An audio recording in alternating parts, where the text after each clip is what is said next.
Maintenant, à propos de l'énergie de liaison. Dans ce paragraphe, on va déterminer la formule donnant l'énergie de liaison d'un noyau, c'est-à-dire l'énergie minimale nécessaire pour séparer entièrement les nucléons du noyau. Ok? Maintenant, tout d'abord, je vais commencer par le défaut de masse d'un noyau. C'est quoi le défaut de masse d'un noyau? Dans le tableau suivant, ça c'est la colonne comportant certains noyaux comme l'hélium et le plomb. L'hélium comporte 2 protons et 4 nucléons, c'est-à-dire 2 protons et 2 neutrons. Le nombre de neutrons est calculé par la formule n égale quoi A moins Z. Ça c'est quoi? Ça c'est Z. Ça c'est A, le nombre de nucléons. N égale A moins Z. Donc ça c'est quoi? 2 neutrons. Donc le noyau hélium a 2 protons et quoi? Et 2 neutrons. Le noyau plomb a 82 protons et 206 nucléons, c'est-à-dire 124 quoi? Neutrons. Dans ce cas, dans cette colonne, on considère la masse des nucléons du noyau. Le noyau est formé de nucléons. Quelle est la masse de ces nucléons qui forment le noyau? C'est la masse de ces protons, le nombre de protons fois la masse d'un proton, plus la masse des neutrons, c'est le nombre de neutrons fois la masse d'un neutron. En faisant le calcul, je trouve que la masse des nucléons qui forment le noyau hélium, c'est 4,03186 quoi U. L'unité ici est U.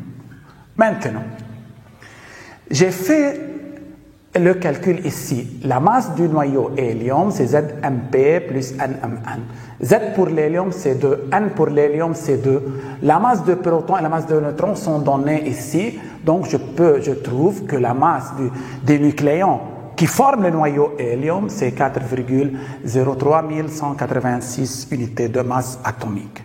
De la même manière, je peux calculer la masse de quoi? Des nucléons qui forment le noyau plomb.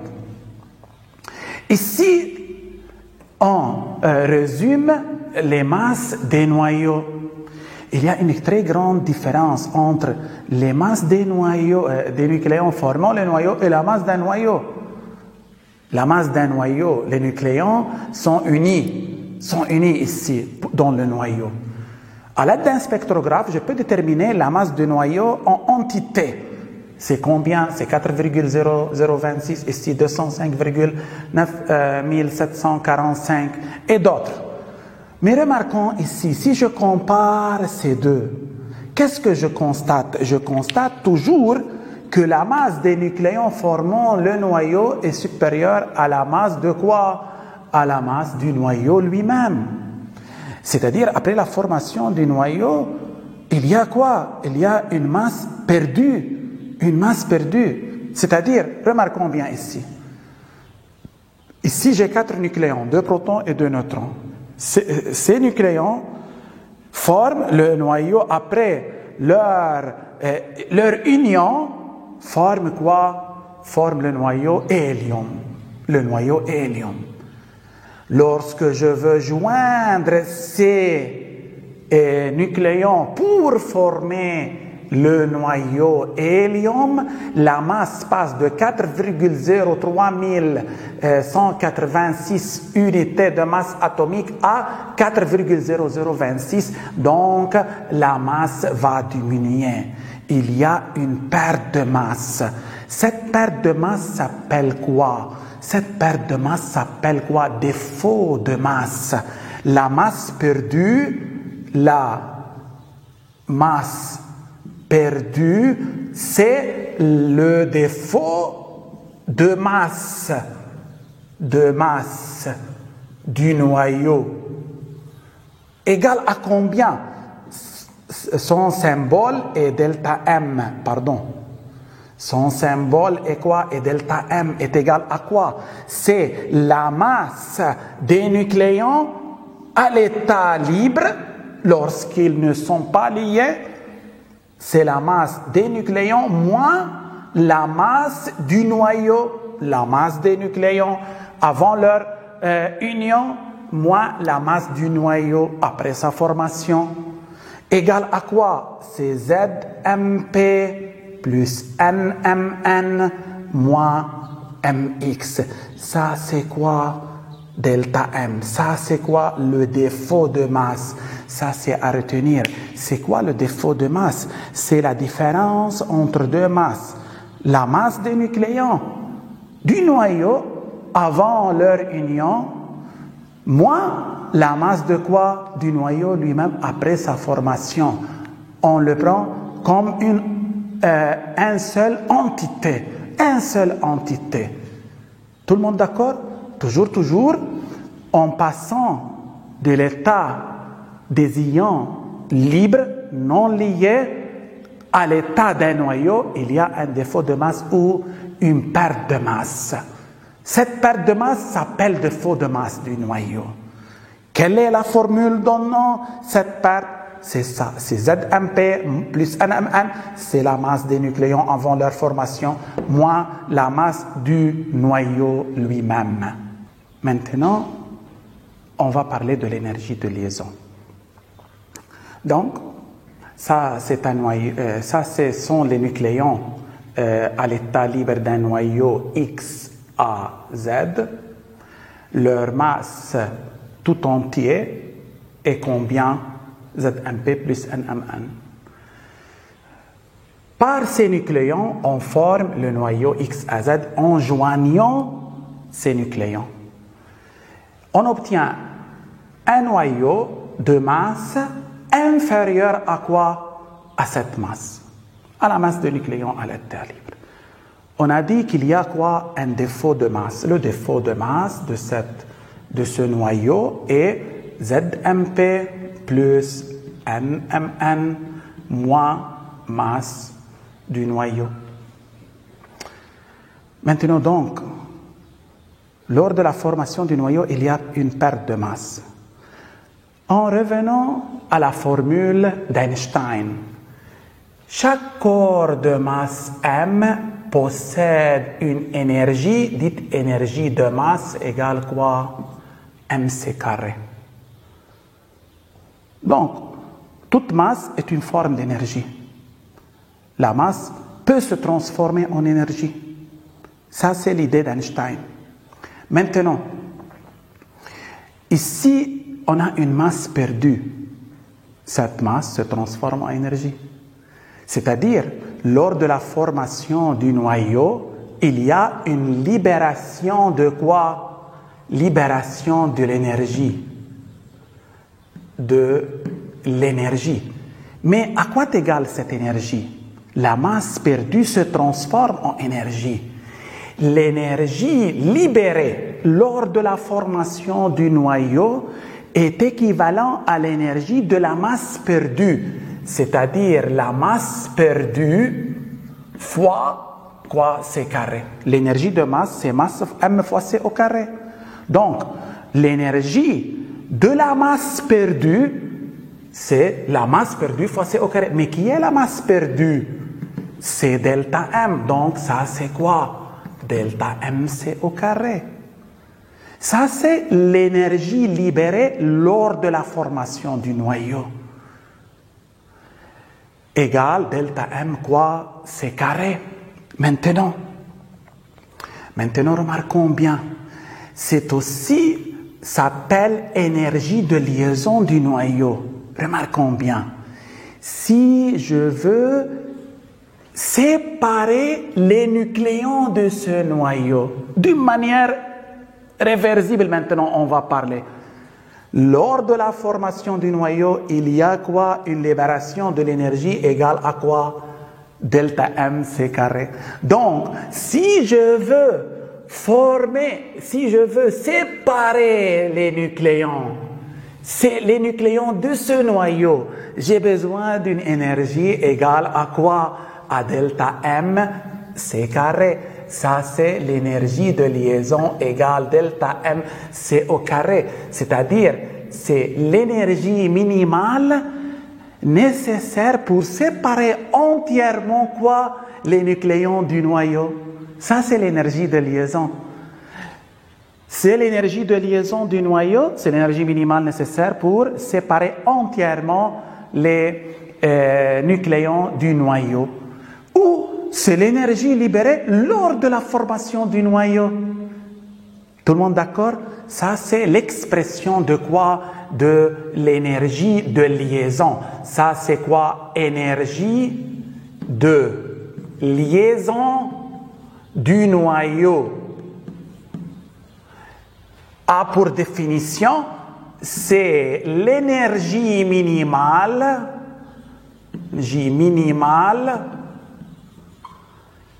pour séparer entièrement les nucléons du noyau. Les nucléons du noyau. Ça, c'est l'énergie minimale nécessaire pour séparer entièrement les nucléons du quoi? Les nucléons du noyau. Maintenant, ce titre d'application, ça c'est la masse des nucléons formant le noyau plombe. Ça, c'est la masse du noyau plombe. On demande de déterminer quoi? L'énergie de liaison du noyau plombe. Qu'est-ce que je fais? Je veux utiliser la formule énergie de liaison delta M, c'est au carré. Delta M, c'est le défaut de masse du noyau. C'est quoi le défaut de masse du noyau? C'est la masse des nucléons formant le noyau plombe moins la masse de quoi? Du noyau plombe, c'est-à-dire 207,67 moins 205,975. Donc, la réponse dans ce cas, c'est 1,69 quoi U. Ça, c'est le défaut de masse. Mais remarquons une chose très importante. Si je veux calculer L delta MC carré, si je transforme ça en MAV par C au carré, donc, qu'est-ce que j'obtiens? 1,6955 fois 931,5 MAV par C au carré. À peu près 1580 MAV par quoi? Par C carré. Maintenant, en remplaçant ça ici, remarquons bien, l'énergie de liaison, delta MC carré, c'est 1580 MAV par C au carré, multiplié par C au carré. Donc, je peux éliminer ça et j'obtiens 1580 quoi MAV. Ça, c'est l'énergie de liaison du noyau plombe 206. Maintenant, donc, pour séparer entièrement les nucléons du noyau plombe dont le nombre égale 206, j'ai besoin de cette énergie, 1580 MAV. Maintenant, le plombe ici, c'est Pb 82-206. Maintenant, le plombe en étude ici, c'est Pb 206-82. Maintenant, si je demande de calculer l'énergie de liaison par nucléon, ou d'une autre manière, l'énergie moyenne nécessaire pour séparer un nucléon du noyau. Énergie de liaison par nucléon. Remarquons bien. Pour séparer tous les nucléons, dont le nombre est combien? 206. On a 206 nucléons. J'ai besoin de 1580 mégaélectronvolts. Donc, chaque nucléon a besoin de combien pour le séparer du noyau? A besoin de 1580 MAV divisé par 206. Le nombre de nucléons, 1580 MAV sont distribués sur tous les nucléons. Donc, chaque nucléon a besoin de cette énergie. Ça s'appelle quoi? Énergie de liaison par nucléon. Égale à combien? Ça, c'est 7,67 mégaélectronvolts par quoi? Par nucléon. Donc, ça, c'est quoi? L'énergie de liaison par quoi? énergie de liaison par nucléon. Donc, pour séparer chaque nucléon du noyau, on a besoin de 7,67 mégaélectronvolts. C'est un indicateur très important pour comparer les stabilités de deux noyaux différents. N'oubliez pas ça. C'est un indicateur très important pour comparer les stabilités des noyaux. Maintenant, sous-titre de notre application, on considère le noyau iode 139. On donne la masse d'un proton, la masse d'un neutron, c'est-à-dire aux états libres. La masse de l'iode, du noyau iode 139, c'est 138,897 U. Calculer l'énergie de liaison et l'énergie de liaison par nucléon de ce noyau. Je n'ai pas complété ça ici. Je veux calculer l'énergie de liaison et l'énergie de liaison par nucléon. Tout d'abord, l'énergie de liaison, c'est EL égale delta M quoi C carré. C'est quoi delta M? Delta M, c'est le défaut de masse. À quoi est égal le défaut de masse? C'est la masse des nucléons formant le noyau, moins la masse du noyau lui-même. La masse des nucléons, les nucléons qui forment le noyau sont le proton et le neutron. Donc ça, c'est ZMP plus NMN moins la masse du noyau iode. Maintenant, qu'est-ce que je fais? Je remplace Z. Z égale à combien? Où est Z? Ça, c'est Z. Ça, c'est Z. Et ça, c'est A. Donc, Z, c'est 53 fois la masse d'un proton, c'est ça. C'est 1,0078225 U plus N. N, c'est la masse de neutrons. C'est 139 moins 53. C'est 139 moins 53 fois la masse d'un neutron, c'est 1,008665 moins la masse de l'iode, c'est 138 du noyau iode, 0,897. Maintenant, à quoi est égal le défaut de masse dans ce cas? C'est 1,26291,5 U. Je transforme directement ça en quoi? En MeV par C carré, en laissant que 1U égale 931,5 MeV par quoi? Par C carré. Maintenant, qu'est-ce que je fais en multipliant d'ici jusque-là par 931,5? La réponse sera en MeV par quoi? Par C au carré. 1176,4. Ça, c'est le défaut de masse en MeV par C carré. Défaut de masse du noyau iode. Maintenant, revenons à la formule L delta M C au carré. Delta M, c'est 1176,4 MeV par C au carré fois combien? Fois C au carré. La réponse, c'est combien? J'élimine C2. Qu'est-ce que j'obtiens comme énergie de liaison? 1176,4 quoi MeV. Ça, c'est l'énergie de liaison demandée dans cette partie du question. Mais aussi, je veux calculer l'énergie de liaison par nucléon. Qu'est-ce que je fais? L'énergie de liaison par nucléon, c'est EL divisé par A. C'est 1176,4 divisé par A, c'est combien A? C'est 139. J'obtiens 8,4 MeV par nucléon. Donc, à chaque nucléon correspond 8,4 MeV. Donc, pour séparer un nucléon de ce noyau, j'ai besoin de quoi? De 8,4 mégaélectronvolts. Ça, c'est une valeur moyenne. Maintenant, dans la partie B. Étant donné l'énergie de liaison du noyau plomb 206, c'est 7,67 MeV par nucléon. L'énergie de liaison par nucléon. OK? Donc, lesquels des noyaux, iode ou plomb est le plus stable.